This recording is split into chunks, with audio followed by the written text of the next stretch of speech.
Welcome to the midway point or breakdown of week 7 of the fantasy football season.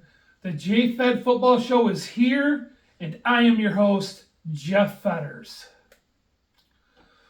Let's start like we always do with bullet points. The NFL might be scripted. Think about it. 0 points in 3 quarters. 33 points in the fourth quarter for Denver. Insane. And you have like one of the hot, young, fresh teams with the Giants, that they do it against. Every Thursday night game this year has been almost down to the buzzer. I mean, the odds of every game being like that is pretty crazy. And then you go into last night, the 7 o'clock game, and everybody bitching about 2 Monday night games. And yet, the first Monday night game, Detroit's down 4 starters in the secondary. We got a suspension with Brian Branch. What happens? They hold the Tampa Bay Buccaneers to 250 yards. That is insane. That is a American History X-style curb stomping in the NFL these days. Insane that a bunch of people off the practice squad and out of my garbage can went ahead and did that. Congratulations to that defense. But all joking aside, what a wild season has become this year. Let's go ahead and bullet point number 2. Once again, one we beat up, it's a dead horse. We're just beating the shit out of it. Dead QBs. Jane Daniels goes down again. Bryce Young, high ankle sprain. That means we're going to get some Red Rocket action. Michael Penix hurt his Penix. He's just slightly hurt day to day. But, QBs going down left and right. I guess it's just a luck thing. But not just QBs, like actual fantasy players going down. We are in the 7th week of the season, or through the 7th week of the season, which we go through 14 in fantasy football regular seasons. And Jane Daniels is going to miss half them games. 2 different injuries. Bryce Young's actually just missing his first ones, but there's just been so many injuries. It is insane to think about that. Once again, you have all these shitty backup quarterbacks, but let's go to bullet point number 3. Trade rumors heating up. We are very close to the trade season when it comes to the NFL. It sounds like some wide receivers are the hot commodities right now. The Giants really want one, and the Jets have one if they're willing to give up Garrett Wilson. Why not? You're not going to have a quarterback. You're 2 years away from having a good quarterback, even if you grab one in the draft this year. But, is Arch Manning good enough to go to the Jets? Who knows? Is the quarterback you want there? Anyway, Aaron Glenn, I feel bad for. He's 0-7. Jets can't do anything about it. The Jets suck. This is like the second time in 4 years they've been 0-7. And they're going to do something stupid and probably fire Aaron Glenn, which I think is the dumbest thing in the world.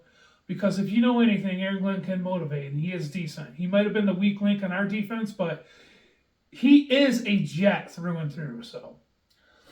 All right, that's all I got this week for the bullet points. Let's go ahead and get to your mid-season breakdown. And ESPN, we are here to do the mid-season breakdown. And let's let you know the mid-season breakdown is brought to you by the Village Tap.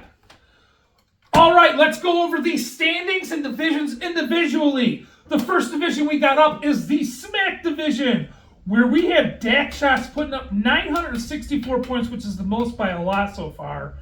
He has a 92% chance of making the playoffs. This is a division I think we could get 3 teams out of when it comes to the playoffs.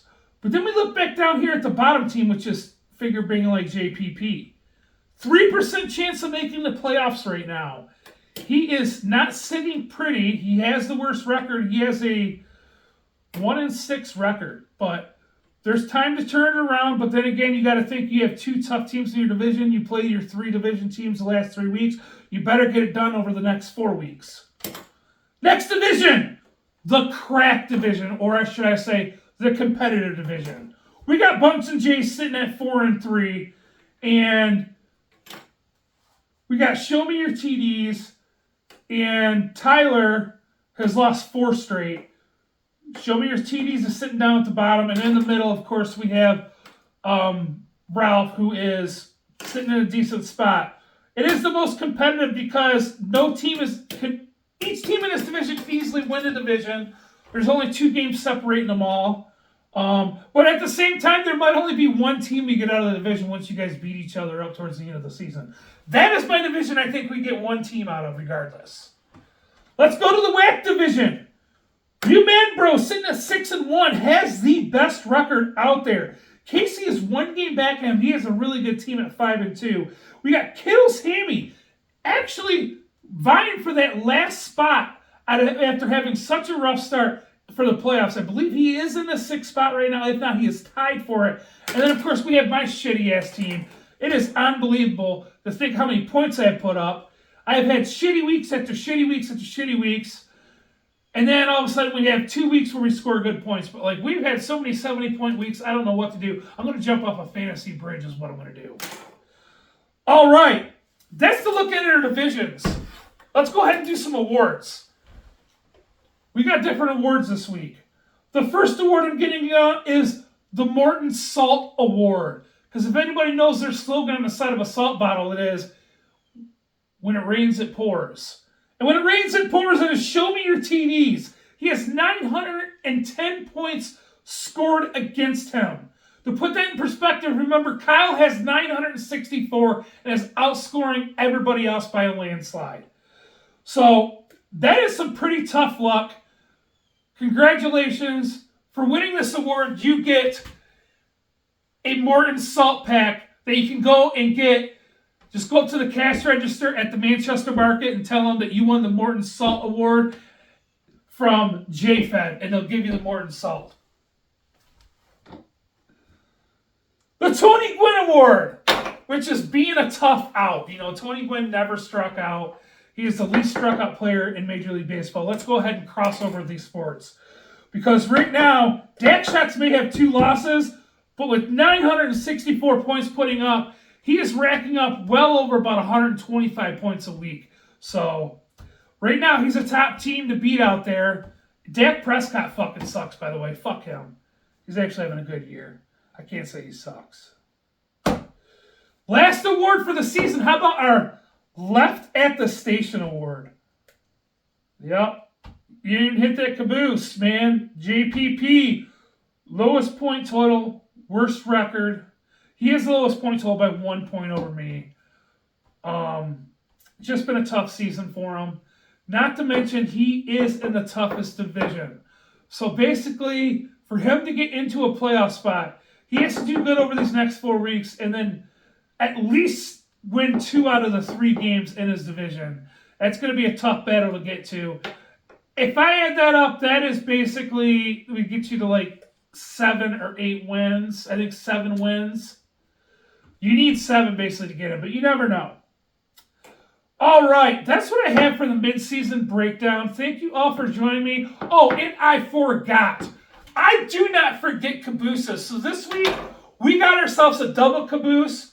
Another great video. I know you guys are waiting for these songs. So everybody, have a wonderful week. We'll be back to normal in week 8. Peace out and have a wonderful, blessed day. 1, 2, 1, 2. Looks like we got a double caboose. 1, 2, 1, 2. Looks like we got a double caboose. To spit some rhymes. Full team sitting caboose this time. Low fed, sitting on the bench. Adam has the balls with a monkey wrench. What do I see? 2 terrible teams getting fantasy vasectomies. Accident. Looks like the wrench had a little pinch. Now Lil is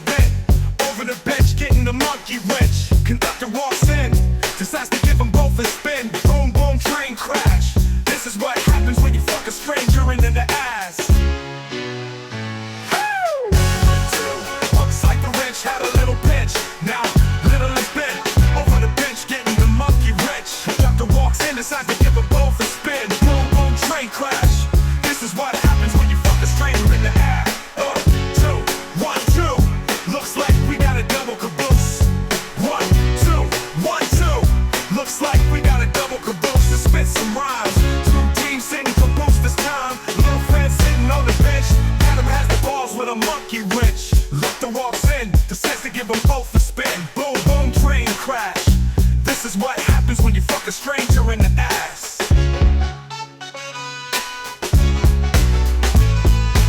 Boom, boom, train crash. This is what happens when you fuck a stranger in the ass.